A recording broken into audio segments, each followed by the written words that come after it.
For years now, Canada has been accused of not spending enough or doing enough to hunt down some of history's worst war criminals. But no more.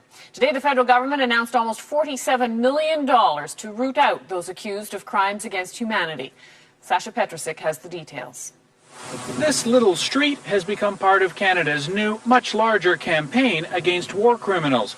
The owner of this house, the first target in Ottawa's renewed effort. Ludwig Nebel, accused of helping send 200 Jews to a Nazi death camp, much to the surprise of his neighbors. I kind of feel mixed about it. I don't know if I think that, poor little old man, leave him alone, or that he's a monster. I kind of feel both. If he was guilty of their crimes, then yeah, he should be deported back. That's Ottawa's plan. Now there's been a 5-fold increase in resources available to strip suspected war criminals of their legal status in Canada, usually in front of an immigration panel. Then, like the first such successful case 6 years ago, to deport them.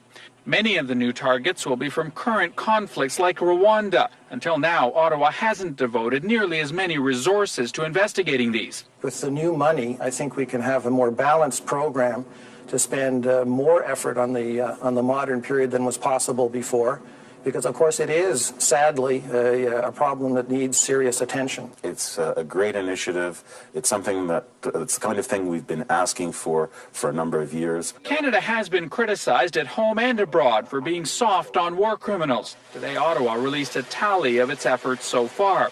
From the World War II era, it says the Federal War Crimes Unit looked at more than 1,500 cases, but ended up focusing on 14. Some of these people have left Canada or have died. Most are still fighting to stay.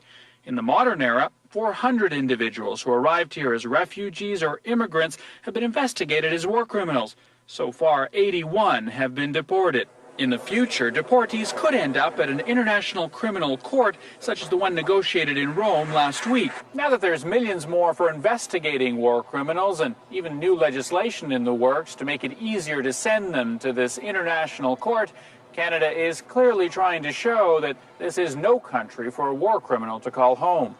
Sasha Petrusik, CBC News, Ottawa.